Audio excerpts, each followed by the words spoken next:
Kerry Michelle, welcome to the show. Hello. Afternoon. You meant to say hello really enthusiastically. Okay, so hello everybody, welcome to today's show. My name is Conor McManus, as you already know.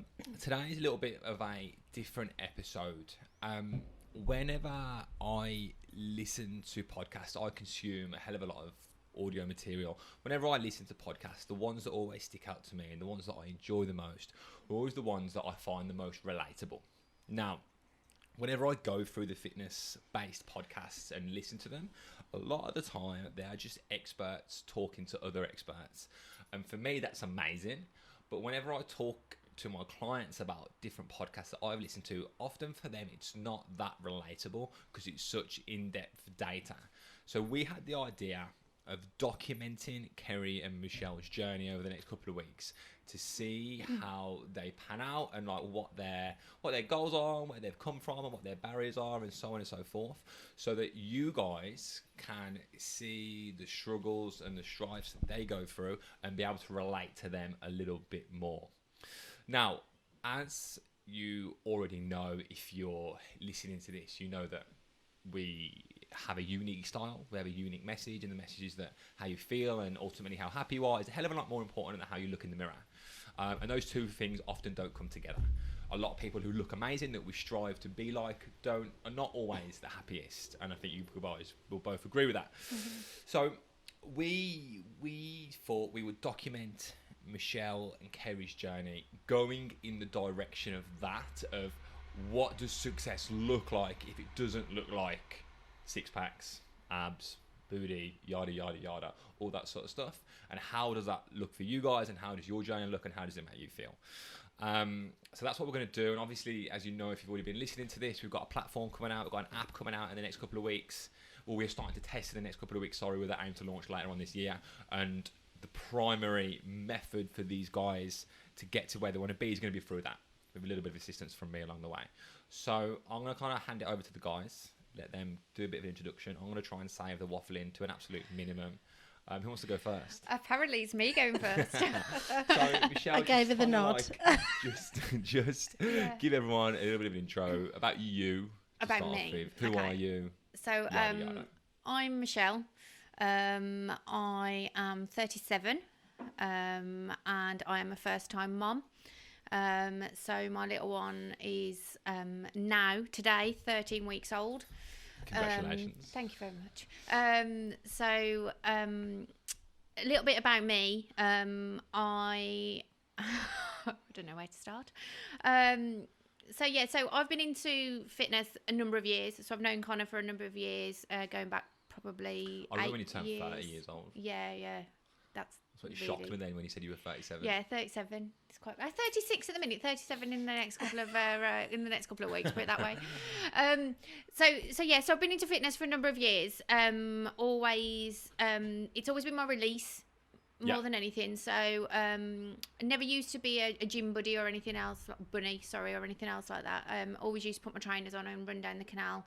And that was my release from work, from quite a stressful job that I used to have. Then found the gym and traded running for going to the gym. Used to go to the gym 5 times a week, and even throughout my pregnancy still went to the gym and still trained and everything else like that. Little one, as I said, he's 13 weeks old now, and I'm just getting back into my fitness journey. I feel a little bit lost. How's it been giving birth during lockdown and COVID and the full situation? Absolutely horrible. So if you go back to pregnancy, so I was very active through my pregnancy. Up until 36 weeks, I was still training weights, lighter, but I was still doing weight training. And then I swapped that for swimming, a little bit lighter on my body as well, as I was quite frontal with my bump. And then lockdown came in, and for the last 3 weeks of my pregnancy was housebound. I wasn't allowed out or anything else like that because I was shielding. So I was allowed out for my 1 hour a day daily walk from out the house. So that was a bit of a shock to the system. And then obviously he was born during lockdown. which we had a hospital stay as well. So he was in hospital for a week, and I was there as well. So it was. It was a bit of a nervous experience, wasn't it? Initially, when everything like happened, because It you were like, was. there was no clear defined. It was. How is this going to look for me? No, it was because the initial one was whether or not my other half, my husband, could come in the hospital with us. So I was quite panicked, should I say, because I'd heard things whether or not birth partners were allowed or birth partners weren't allowed. So I stayed at home till I was 10 centimetres dilated, and I didn't know basically that things happen really quick. First time mom. So when I got there, she went, we'll just assess you, Michelle, and then we'll call your husband up, because Simon was waiting in the car. She went, is your husband here? I went, yeah, he's in the car. Why? She went, I think you need to phone him. And I went, why? She went, I think you need to phone him now. You pretty much, Michelle, you're pretty much ready. I was like, I want the birth pool. I don't want to give birth now. She was like, well, the birth pool takes half an hour to fill up.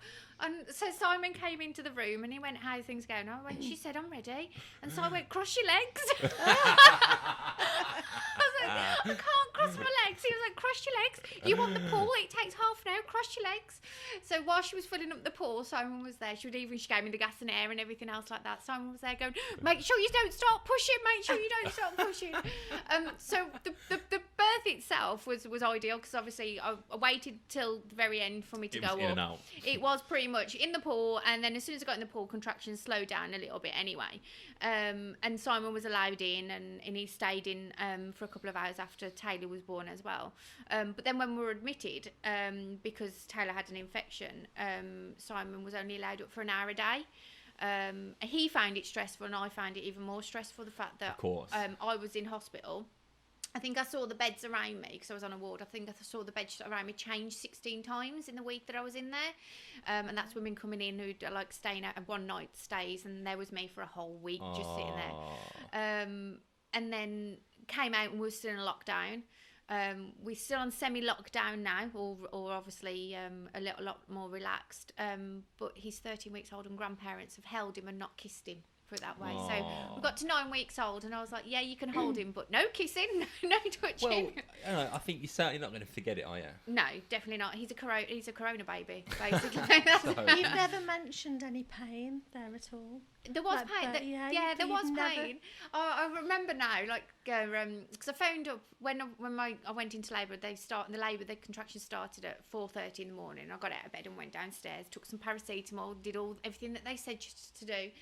And then I phoned at 6:30 the maternity ward, and she went, oh, Michelle, you said like you've got loads to go. Go and have a bath, wash your hair, get yourself ready, and then phone back if they get a bit closer together.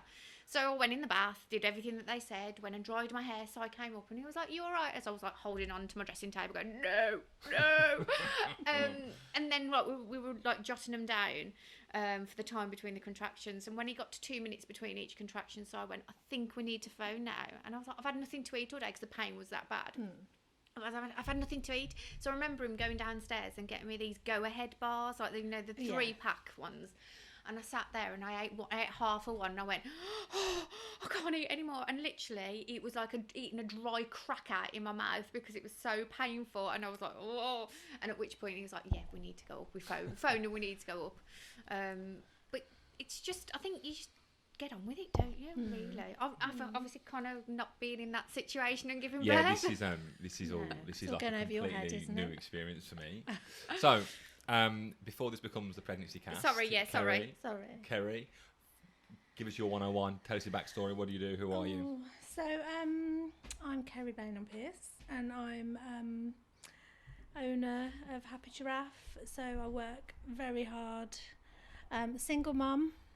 Cool. I've been a single mum for quite a while now, so the stress is on.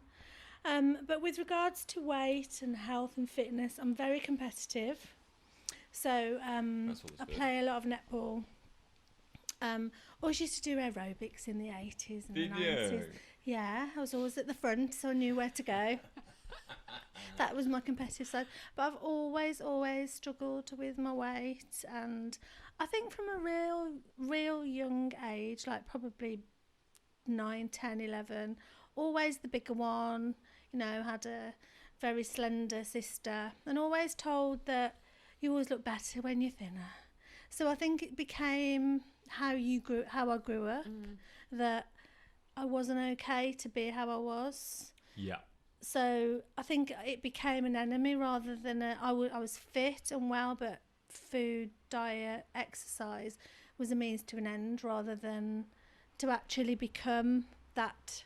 I think I started to resent being told that I should look like this rather than just be me. Yeah. And be happy. So now I'm a mature 51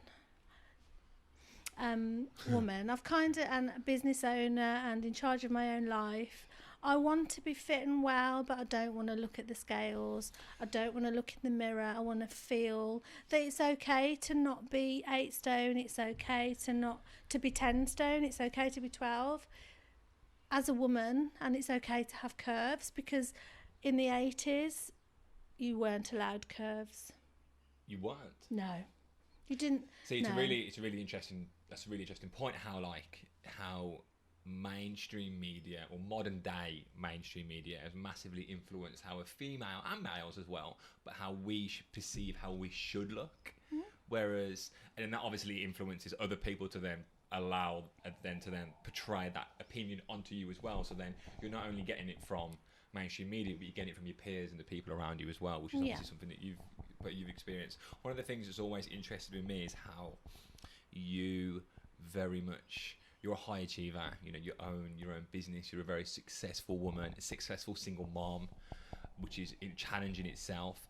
And you're now in the position where you're like, actually, I've put myself last so much Continuously. Continuously, that In now everything. you're like, right, okay, I need to take stock a little bit. I need to kind of take control Need of to it and be a value bit myself. selfish. Yeah. And that's not necessarily to look better in the mirror. It's to feel better and make sure I'm healthy. I don't want to be 90. I've said that many a time. I just want to focus on me a little bit and just be the best I can be in my competitive world that I live in. It's interesting as well. Like, one of the main things that when we first collided was that you love netball so much, I but love you it. hate exercise. Well, you hated past I've- tense my exercise. Yeah. If you ask me to go for a run, like you love running, I can't see the point. But you're active in netball, running in netball. But there's a goal. And so that, you can see that getting it from one end of the court to the other yeah, end. and it's fun. Yeah. So, and I'm. But that's a joy. That's a sport that you do with others as well, Yeah. isn't it? It's not like Yeah. putting your earphones on and running. And it's a very uninformed opinion because I've never been a runner. So I've never tried it. So when I have tried it, you know, that horrible burn film, I'm not doing this. Whereas I get it at netball, but the whole team's relying on me. I've got to get that ball in that net. Yeah. So it's again putting them first before me. Hence why I thought I'm going to do something that's actually working on me. And Connor will tell you how much my attitude is starting to change, because I'm like, I hate this. Oh, I moan all the time when I'm training. You, I don't know why I'm here. you have progressed massively in that area since we have started. Yeah. You actually look like you're enjoying some of the sessions I that we do yeah. now. I do. And like the intent, like, well, all I've done is lean into your competitiveness. And a lot of people aren't competitive, and a lot of people are competitive. Yeah. And you will definitely lean into different types of training. Like as you know, when the platform comes out, when the app comes out, we have a whole community /group /leaderboard aspect to it. And the reason we did that is because we wanted to make it engaging for those people who need that external motivation from other people or from in a competitive environment. But I think the important point in all that is that activity as a blanket term for moving, like activity as a whole, there's always a way for somebody, which is you know, your way of activity was always netball Or horse riding, had to be competition. Competing. Yeah, anything in a competitive Otherwise I'm framework. not doing it.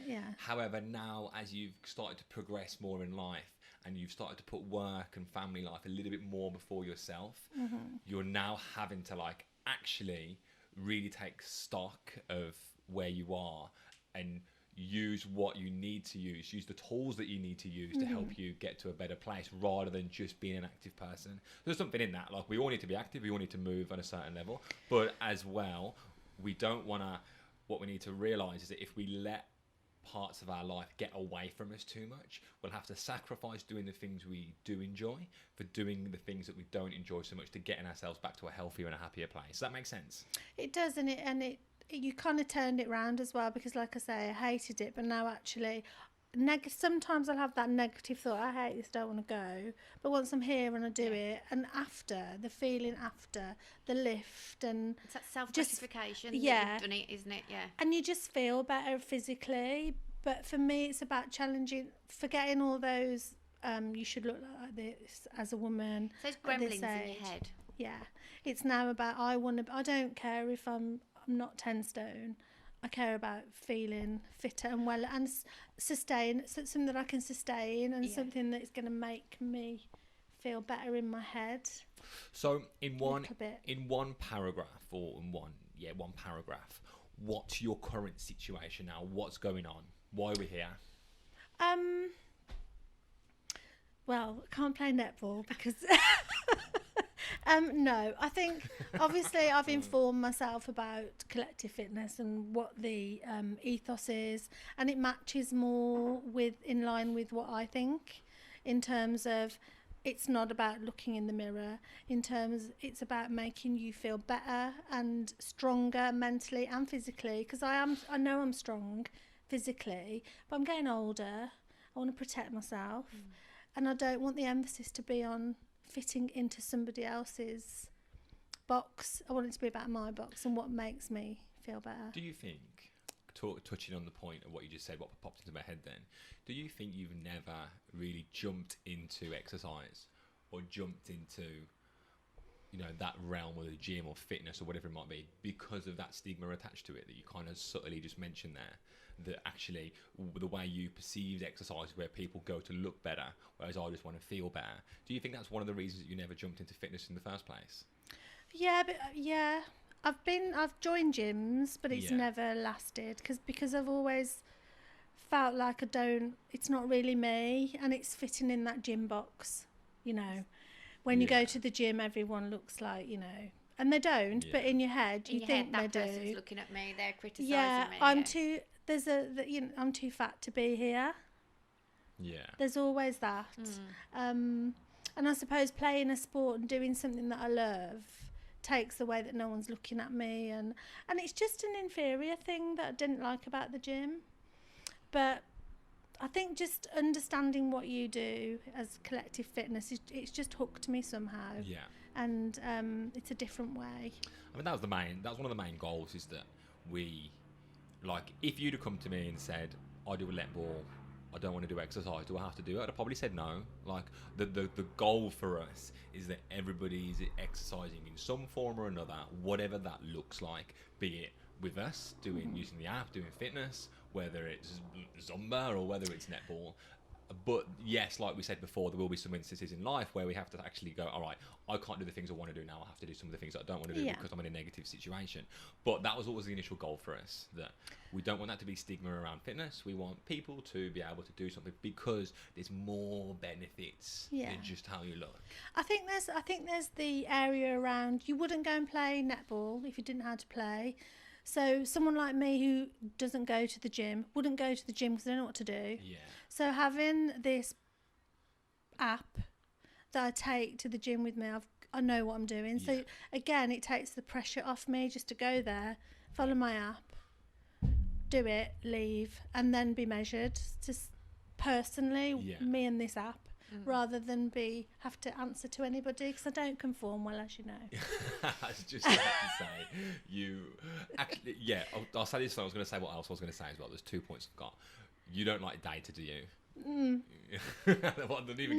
No, because I think it comes back to fitting into boxes, and I've never conformed from a very young age. I rebel. Yeah, it's Data in what? Sorry, data in what is way? It like, statistics. You're only healthy if you're this. Oh, I know. And you only look good if you're this shape. Like at the moment, the trend is to have small waist, flat tummy, big bottom, and those are unachievable goals. Hence why people are going out and having surgery.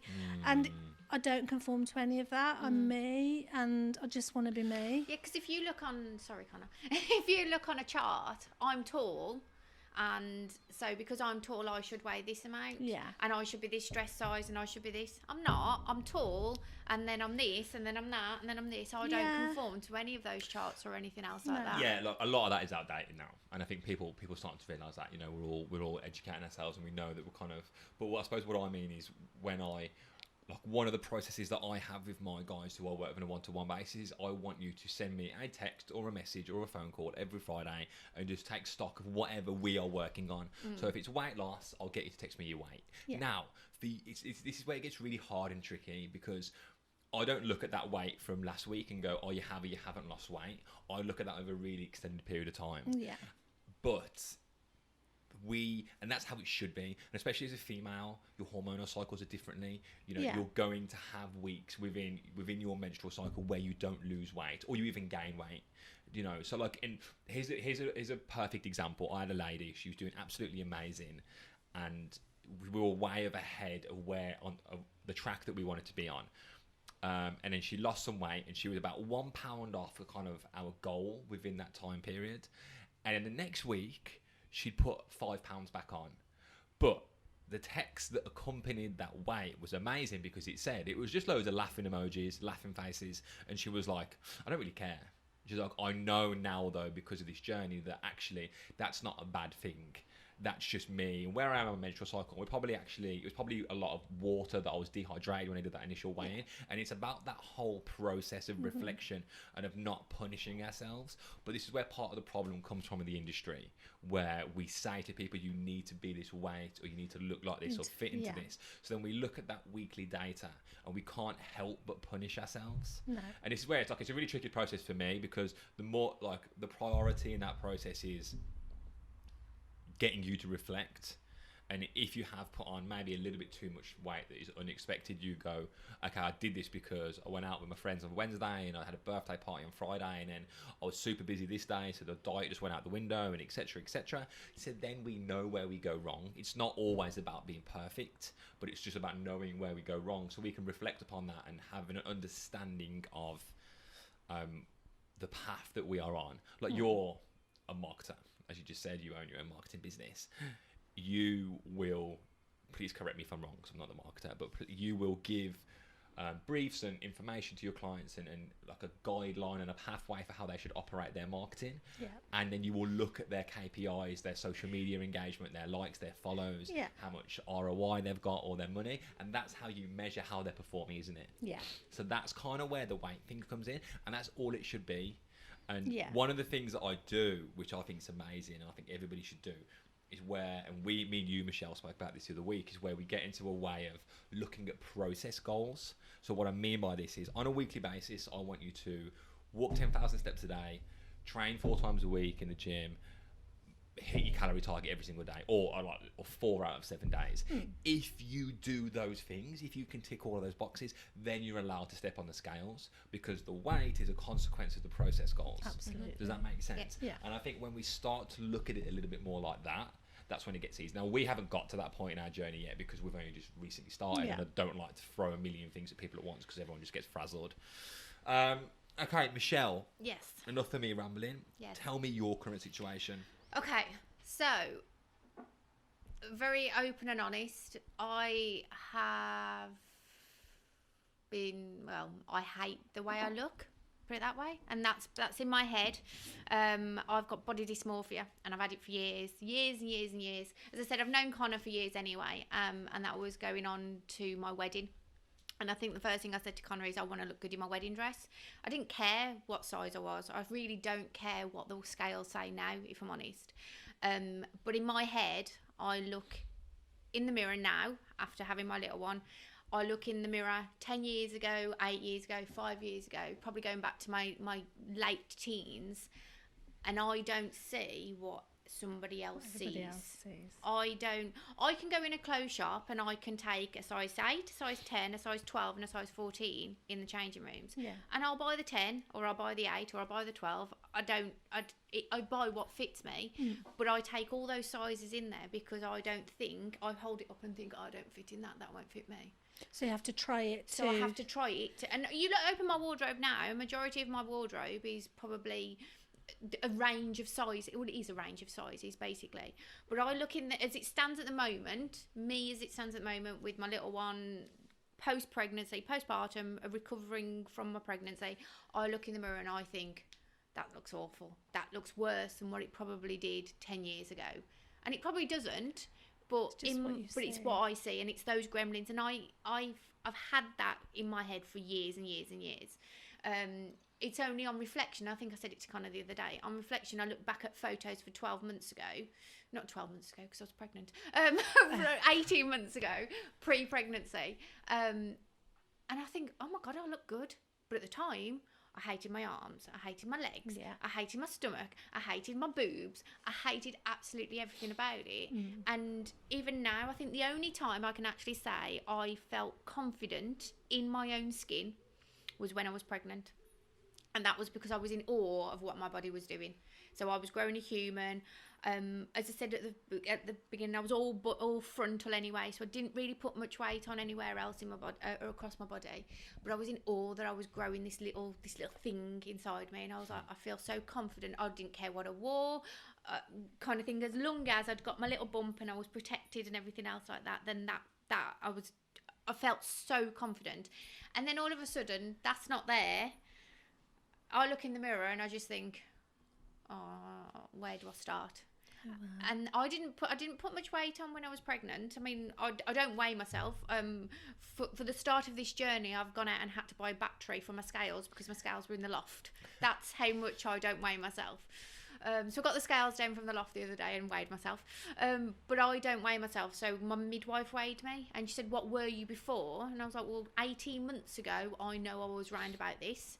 She said, well, if that's the case, you've only put this on. So I'd put a 1.5 stone on during my pregnancy. And my little one was £9 born anyway, so I didn't put much weight on. No. But afterwards, when you've got your belly and your belly going down and you're recovering and everything else like that, I was still knew that I'd got weeks to get back to having a bit of a flat stomach and stuff. And then I started training, a little light training, going for like jogs and stuff like that, or 8 weeks. Started training properly from 10 weeks, and like I say, I'm now only 13 weeks, so it's only been for the last 3 weeks kind of thing. But yeah, I look in the mirror now and I just think, why? What's going on in there? And what I see is completely different. So the interesting thing that popped out to me and all that, 2 things. The first one was that if I had anyone come and approach me and they said pretty much that the start of that conversation up until the point where you said, actually, when I look back at the 18-month ago version of me, I actually looked amazing. Now, that was the first thing I'd ask somebody to do, because if you still felt the way that you feel now, you felt like that 18 months ago, that reflection process is probably where I'd first start. Yeah. So was that like a recent realisation?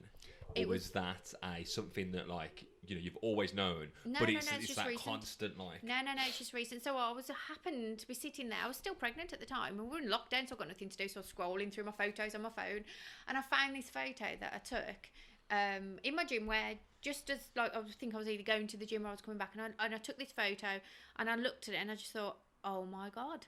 I was like, I've never had abs. I don't ever want abs or anything else like that. I just want to feel comfortable in my own skin. And as I look back at it, and I just thought, oh my God.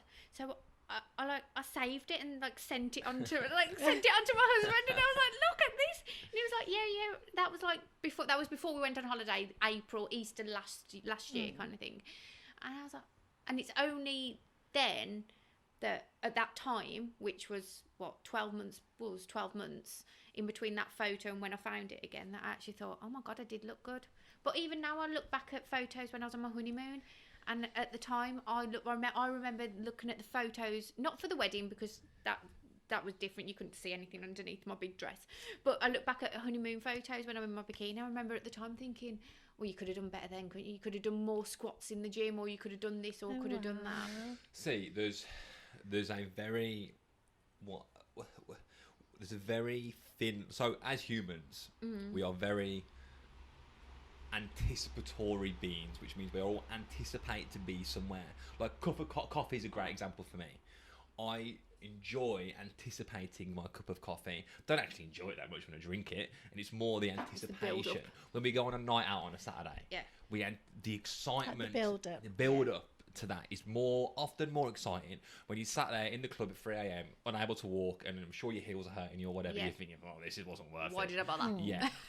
On a bigger scale, we anticipate looking or feeling a certain way. For me, it's not looking, it's feeling. Okay, So, we anticipate feeling a Yeah. certain way.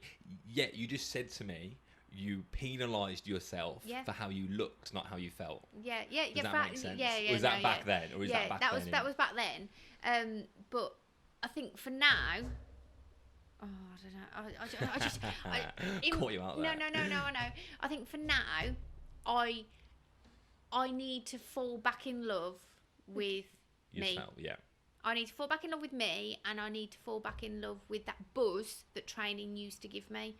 So whether that's putting my trainers on, going for a swim, or anything else like that, I need to learn to love that and get that confidence back that I don't have as it stands at the moment. See, it's just a really interesting conversation, and it's a really high level, in depth conversation. It's and an I honest think conversation. Yeah, 100%. And that's what we want. And that's what people listening to this will be able to massively relate to that. And I think that's really important.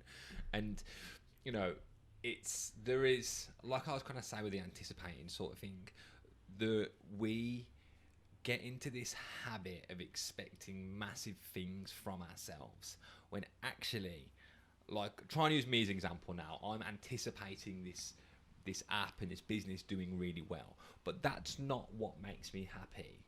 The process To get there is actually what makes me happy. I may not realise that, but I'm now intelligent enough to realise that. And I think a lot of people fall into this trap with fitness, is that we penalise ourselves so much for not being in a certain way, where actually that's what we're trying to do anyway. We're trying to challenge ourselves to improve ourselves so that we're constantly progressing and developing, but we need to do it in a way where we don't hurt ourselves. And I think coming back to like that photo of 18 months ago, I never had if you want to say rather than a goal, should I say? Yeah. I just knew I wanted to get in a smaller size clothes or something else like that. I didn't care what I weighed or anything else like that, but I didn't have that goal of what good looks like Or in what my happiness work. looks What like. happiness looks like. Yeah, my technical, my work term, what good looks like. And I never had that. I just knew I started this journey that January 2019, and I just wanted to get better at something. But what at something was, I didn't have it. And whether that was, I don't know, like you said, small, setting those goals, setting those I didn't have that. And that's why I never reflected, and that's why I always thought I haven't achieved it and I looked awful and I wasn't happy or anything else like that. Do you think it's part of our nature, though, to never actually be happy with what we've... You always strive for something else, don't you? Yeah. Whether that's a car, whether that's fitness or whatever it is, you always strive for something And else. I think that's what's happened to me, because as a young adult and then growing up into my 20s, fitting in these boxes from a young age to be told you should be like this, a woman does this, blah, blah, blah. I was always classed as the naughty one, because purely I didn't conform to that stereotype, and I still don't. Happiness to me is feeling comfortable with how I look. I'm happy in every other area. I'm not happy in how I feel, and it just comes down to how you feel. Yeah. But I think I made a decision for me that I needed to feel happier. One, because I'm so stressed with a lot. I'm very busy. And I was working so hard but feeling exhausted, not happy. So the only thing that I hadn't focused on was me. Focus on my business. I'll sit there 14, 16 hours a day making everybody else happy, clients, staff. And my health has been suffering. So I defined my happiness, which is feeling mentally stronger, feeling physically stronger, knowing I'm not getting any younger, wanting to look my best, but that doesn't mean weight. Yeah. That means if you're happy inside, you look better, don't you? And I think for me, it's defining what happiness looks like, not what my mum or my somebody's friend, telling you, or, you look better this way. It's about finding what I'm happy with at 50. But I think there'll be lots of people that go, I'm still not happy. And exactly the same as you, I look back on pictures and go, oh, in my 30s, I was really nice. But at the time, You don't feel it. you just don't see There's it as a something like woman. little things popping into my head that I want to kind of like spit out, but I think the two of the most important ones are perception is really important, and I think and really this is not right, but in a really black and white way, what we all need initially for us to progress is a perception change. We need to actually start looking at ourselves a little bit differently. Yeah. You need to stop punishing yourself so much and look at yourself from a more kinder perspective. But that's way easier said than done. I know, because in everything I'm positive. So if Yeah. somebody says something negative, I say the positive Yeah. kind of thing. And towards anybody, any conversation I have, I always look at the positives of that. Yeah. Whereas when it comes to myself, it's completely the Yeah. opposite. Yeah. I think Completely. there's You need a you Yeah. telling you. Tell me, stand there, tell you what Yeah. to do. Yeah, definitely, definitely. The second thing that I wanted to say, which is very relevant to both of you as a business owner and you as a new mother, and I've said this quite a lot and I've started to say it more often now. It's a little bit cliche and cheesy, but the reason we do fitness or we do exercise or we do this process of making ourselves better is ultimately so that we can serve the environment, the people, the relationships, the jobs around us better. So if you take control of your health, get to where you want to be, you'll be a way better single mom and you'll be a way better business owner. You'll be less stressed and you'll be more happy. Same will goes to you. From the single mother point of view, you will be able to fulfill that role as a single mother a little bit better if less of your mental energy and time It's wasted. is it's not wasted, but spent on like having these like negative conversations with yourself and moving that more to like, you know, taking care of Taylor and so on and so forth. Now, like to reiterate, that's really easy for me to say, but that's a process and that's a journey. But that's what the end of the journey looks like. Yeah. The end of the journey doesn't look like abs, booty, six pack, yada yada yada. The end of the journey looks like us being in a position where we are content, and the key word is content there, because happiness is one of these things where, like, actually, do we want to be happy? Do we want to be content? I think content is what we should strive for a little bit more than happiness. People perceive happiness as like pleasure. Like me jumping out of an aeroplane would be classed as like, that's like really thrill seeking. That's me really happy for a short space of time, but then I don't think about that the next day. But I think I'm referring to happy with myself. Yes. Not Yeah. running Self-happiness. around going, yeah, I'm happy. Exactly. Just like happy, I'm happy with myself. And Comfortable in your own yeah, skin. as a person that's struggled with weight all their life, the word fat, it really hurts. It really hurts because it's a negative. Yeah. And with being called fat, or, you know, when you argue with someone, if you're a bigger person, they'll call you fat, whatever. It hurts. And all this, so it's okay to be bigger. There's still this connotation. Yeah. And for me, it's not about the word fat, it's about feeling happy. And if I'm bigger than somebody that I know, that's fine because I'm happy with myself. At the moment, I'm not happy. Yeah. And I think that kind of reinforces the whole aesthetics conversation. Yeah. Is that a lot of time, not always, but a lot of the time when people get to that level of like super low body fat, abs, blah, blah, blah, they're either doing it to meet the demands and expectations of the people Of around everybody them. else. Of everybody yeah, else. making because everybody else it's- happy. Yeah, it's a themselves. perception Exactly. thing. Yeah. Whereas we are not this, and that reinforces what we're saying. Whereas this is not a perception thing. This is an internal thing. This is not anything about our external environment, and that's when we need to ask ourselves, okay. And this is what like my final question is on today's podcast is, what does that end situation look like for us? What is that? You know, if I click my fingers now, and we are at where we want to be, and we feel that we have achieved the things that are going to make us happy, because you guys have spoke amazingly today about the happiness conversation, and people often miss that. They go straight to 10% body fat, I want to be 5 stone lighter. The only reason we do that is because that is what qualifies us as being happy, or at least we think it's going to qualify us as being happy. So for us, what if we could click our fingers now, what does that look like? And I think this is a really important conversation because we need On to a know that. personally. Yeah, for you. So for me, I'm very busy. I stress a lot. I find that, like I said, when I come and exercise or I go for a walk, my head feels clearer, and it gives me energy to deal with, and it gives me energy and it gives me strength to deal with the things that are making me feel like I need to find that happiness. If you know what, so it's a circle.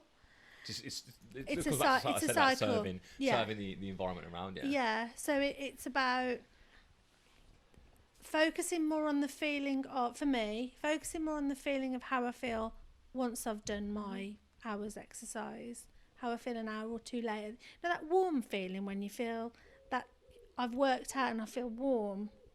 Yeah. I quite like that. the almost, it's not a burn, is it, in the muscle? It's like it's, the Do tired. you want me to be all sciencey? No, the Okay.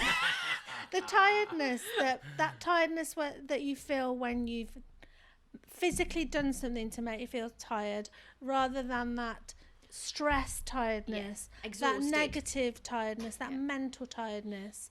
And I have found that having my PT has made me stop and think. As much as I moan about it and I hate this and I don't now, I still have those negative thoughts where I could go, I'm not going to do this anymore. I forgot what I'm saying, but it's that cycle of I need to be strong because I'm on my own. I have an 18-year-old. I need to provide, and I'm finding that exercise and that strengthening myself gives me mental strength, if you know what I mean, to face the day. Yeah, so you want to be in the position where you can be better at what you're already doing now. Yeah. And one thing that I have noticed is in the morning, because I work late and I go to bed stressed, tired, don't sleep so well, so I toss and turn, that exhausted feeling in the morning, I'm not having that as much. Like this morning I was awake at 6, and whereas I'm like, oh, I've got to get out of bed, walk the dog, I'm like, better. Yeah. See, this is I say this is really good for me because I constantly say these things, and I constantly say that exercise is not always about exercising, it's about what it does for the other 23 hours in your day. And that, I know, another thing you said to me the other day, you're like, my back that was hurting me, not hurting so anymore, much better, which is quite counterintuitive, isn't it? But I think it's when you go to the physio because you've got a bad back, it's because you're sitting down all day. Are you active? And for me, I'm active, but actually I'm not. Like 70%, no, not 70% of my working day is sitting down, hunched over, stressed, my shoulders up here, and I always hurt on my one side. But since I've been exercising and moving, just that one day, 3-4 times a week, I'm not having that pain that's there all the time. Cool. So to summarise, where you want to be, you want to be in a position that's going to allow you to be better at what you're already doing. I want to get stronger to be stronger. Cool. Amazing. Yeah. Shell, hit me. I think for me it's confidence. So whether that how I do that, I think there's a number of things. Confidence to wear my clothes and not feel like I need to put a bin bag on to dissolve into the background.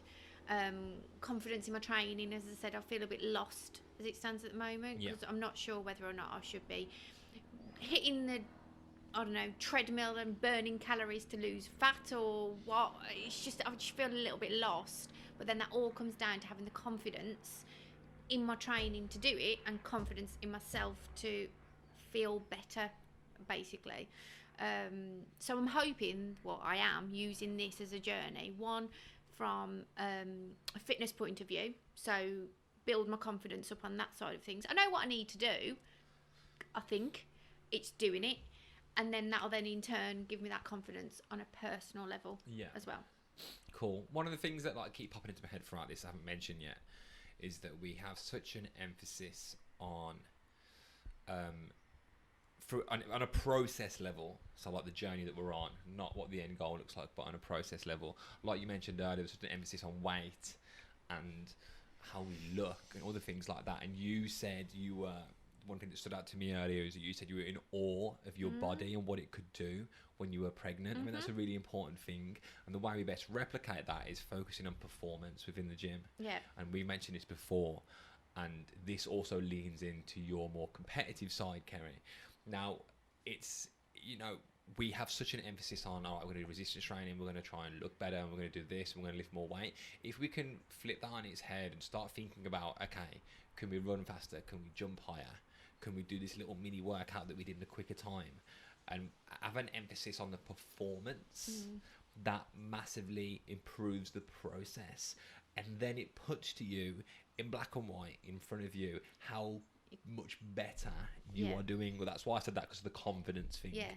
And sometimes actually, you know, we say we want confidence. What we need is that, well, it is confidence, is that reinforcement that what we are doing is right. Yeah, it's going in the right direction. And that comes back to goals, doesn't it, really? So instead of having this massive big goal that's unachievable, unattainable, having these little small bite-sized ones over the course of the next couple of weeks, next couple of months, that it's not weight, it's I want to bench press, not that I'll ever do that, but I want to bench press God knows how many, or I want to be able to pick up this kettlebell and do God knows how many kettlebell swings with it without thinking, my pelvis hurts, or my ankle hurts, or my knees are hurting. And it's having, it's setting those smaller goals that then you're doing that internal high five, aren't you, that you've achieved it. Exactly. And I think also when I did my first test, I was surprised at how fit I actually am.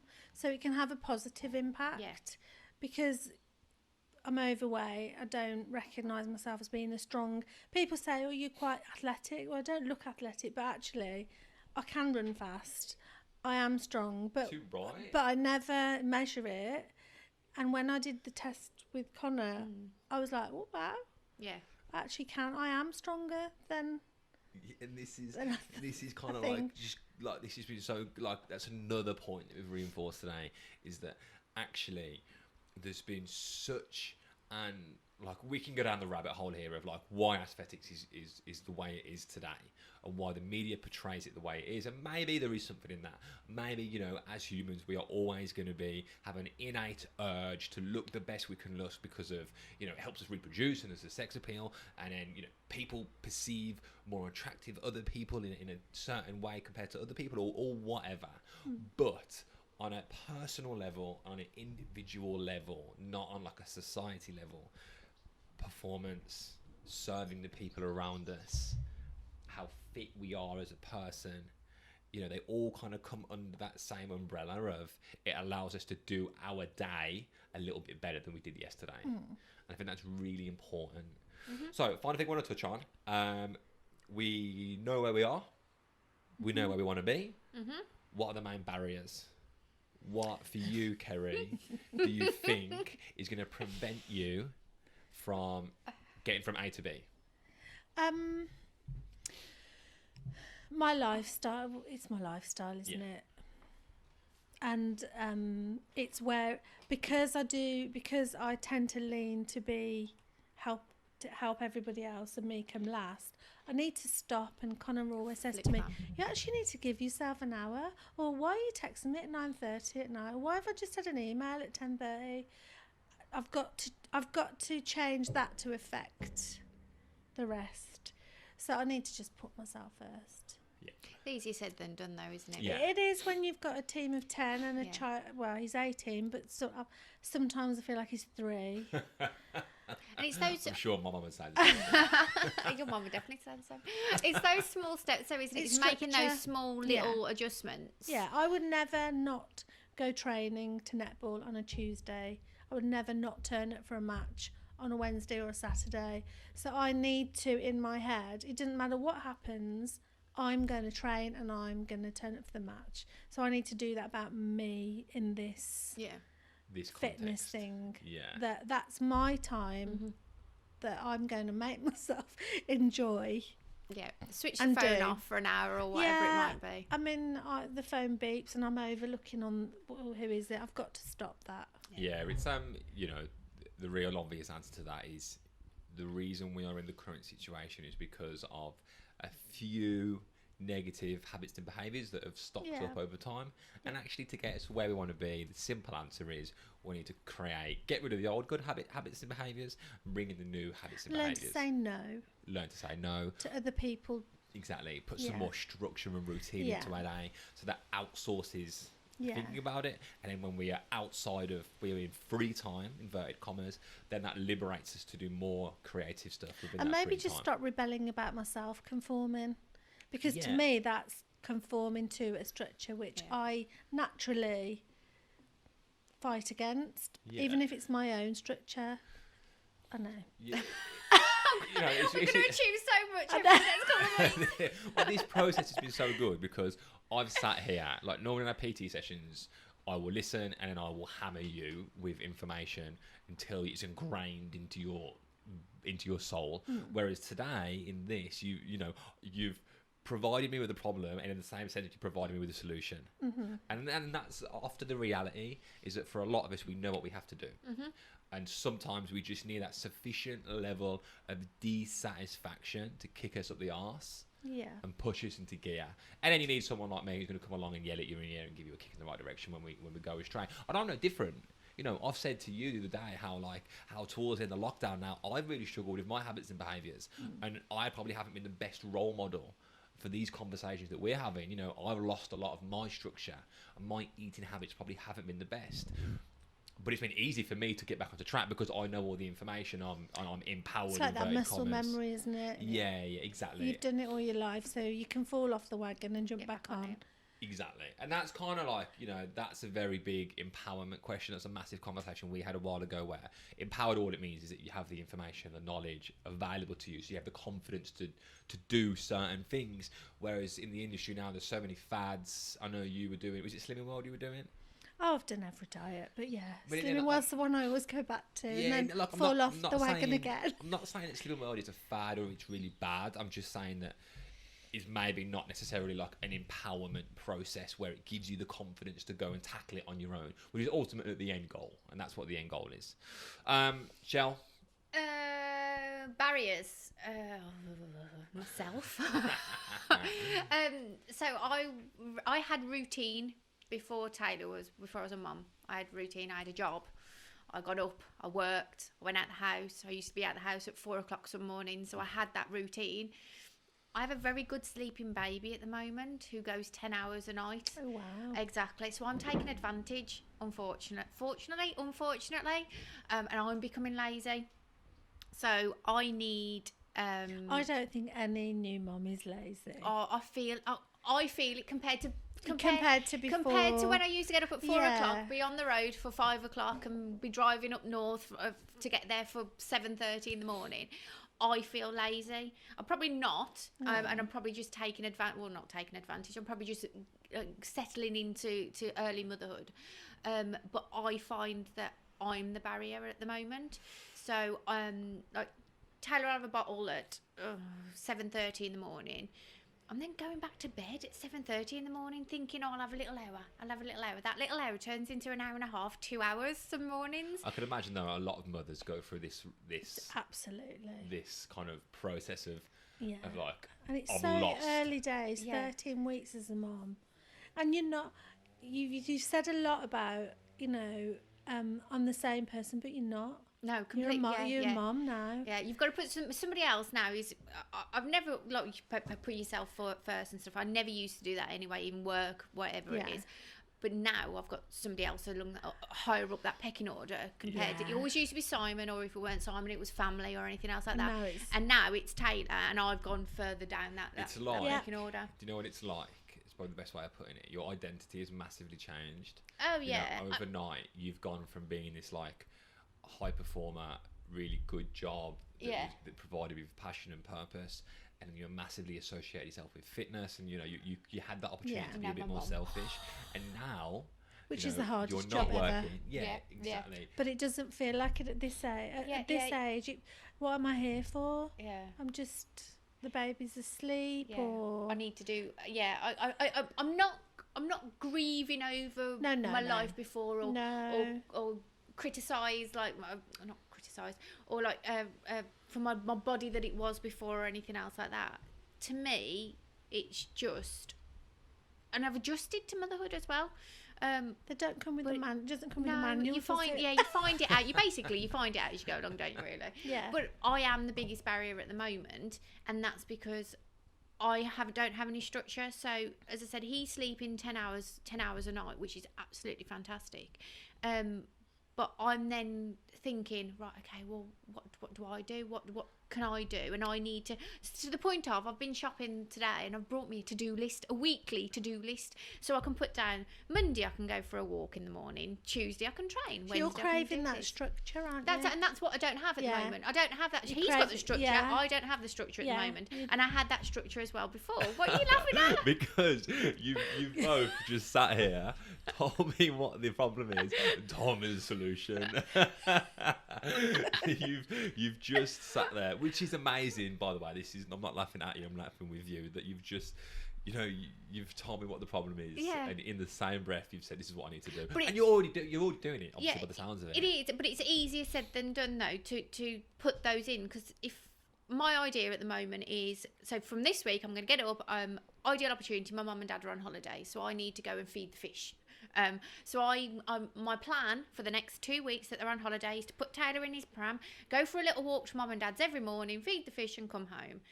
That's easier said than done, when I'm thinking it's 40 minutes to walk to mum's, then I've got to do this, and then it's 40 minutes to walk back, then I've got to put a bottle in, and what do I do if he needs a bottle? And, Yeah. and it's fitting all of that Yeah. in, whereas if I just go on my own, it's not 40 minutes, I can jog there in 20 minutes or something else Yeah. like that. And so it's fitting all that in and Yeah. getting it right. But I am, as I said, I am the biggest barrier at the moment. Yeah, look, I think at the end of the day, everybody is their own biggest barrier. We are the ones who've got to do the hard work. We are the ones who have got to put the effort in and fathom up that willpower to ultimately make the changes that we need to make. And that's, and that's why I said a lot recently about how motivation and willpower is very overrated. They're these big fluffy terms that everybody likes to use in the fitness industry. Actually, when you're a new mom, when you've got a business and you're running a team of people and you're a single mother, willpower and motivation is very overrated. I've got enough willpower and motivation I'm dishing out to the other areas of my life. How do you expect me to go and eat broccoli and chicken all day? Yeah. And go and exercise all day and do all this other stuff when I've got to do all the really important stuff that allows my existence to take place? So the answer to that, which you just perfectly demonstrated to me, is structure and routine. And that if we plan